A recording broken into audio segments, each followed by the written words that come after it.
So there's what's called the 80-20 time audit or energy audit. And the idea is to figure out once a week a time when you can look at your past week or your past month or your past year, right? And figure out what are the activities that are giving you the highest return, whether that's in your money or your feelings of satisfaction or happiness or whatever it is that you have, placed value on.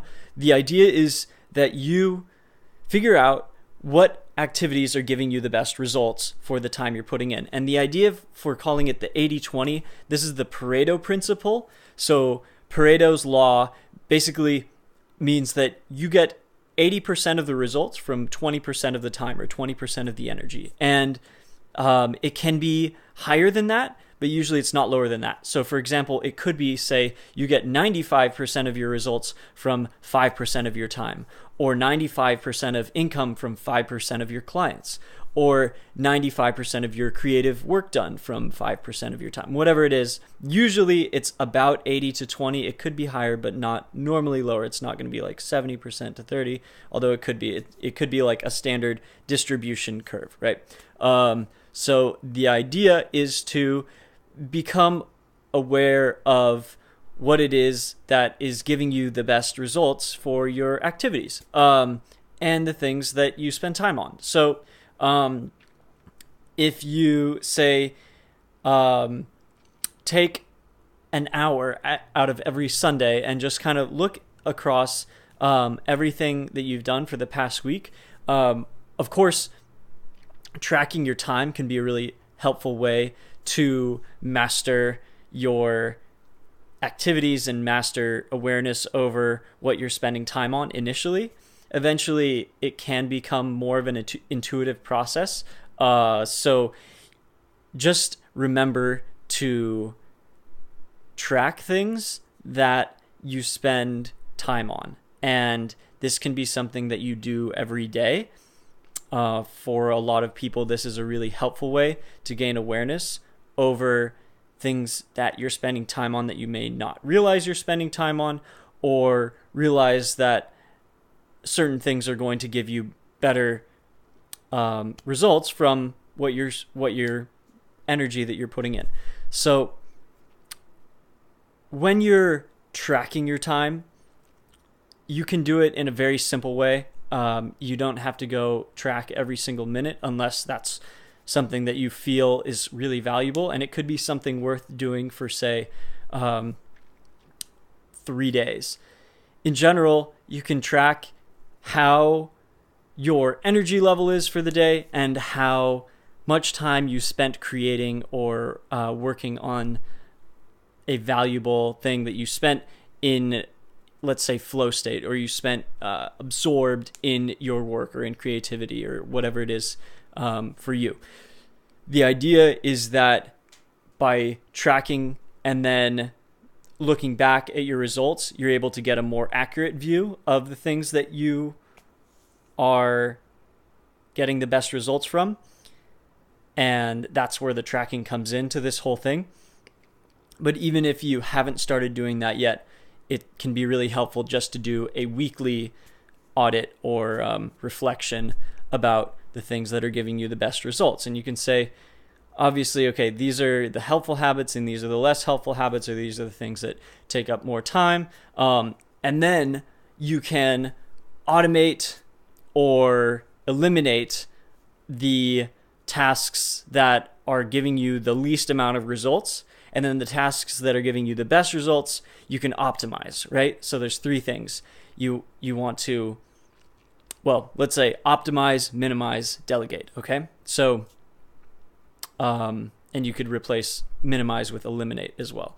So the idea is that the best tasks, you optimize, you set up an environment and a time where you're able to really dial in to those things that matter the most to you, that you make sure those things you really want to focus on doing every day or as much as possible. And either they give you a good result in terms of, being useful to people or yourself, being being able to create income, and also you enjoy them. Those would be like 3 metrics for being able to get good results, right? Then for automation, it can be something as simple as, if this is something that somebody else would be better off doing, work out how you can figure out how to delegate that task to someone else. It can be as simple as asking someone else to do it or paying someone else to do it. It all depends on the task itself, right? You can always figure out ways to spend less time on the things that you might not be good at, and you can just say, like, I would be better off, say, if you're talking to your boss, I would be better off doing this than this, or whatever it is. Just being able to focus on the things that you are best at in terms of creating the best results. Unless, of course, it's something that you're going to be building a skill at, then that's completely different. Then you do want to spend time at something, even if you are bad at it, obviously. But you will get better over time. It all depends on how you ration your skills, right? And your time with those skills. So then the last step is minimizing or eliminating. And when you eliminate, you want to make sure you don't eliminate things that are essential. There are a lot of tasks that you may not enjoy, or you may have resistance to doing, but they are still important or necessary. So just remember to focus on minimizing the time for the necessary tasks that are essential and may not produce great results or may not be the most enjoyable, but still have an essential function, like laundry, something like that.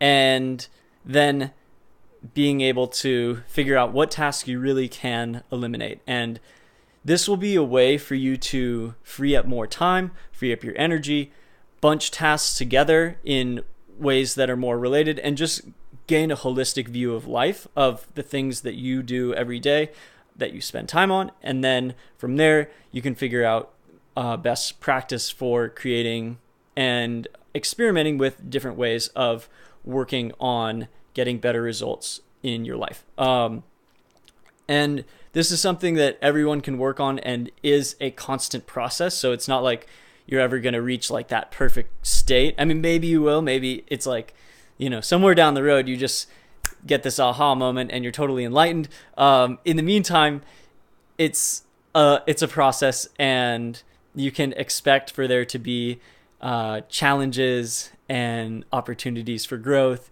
and ways and things that will surprise you, either positively or might be something that you're like, I was not expecting that, I wasn't ready for that. But this is just a way for you to create that optimal environment and a system for being able to respond well to life. So I hope you enjoyed this video, and thank you for watching.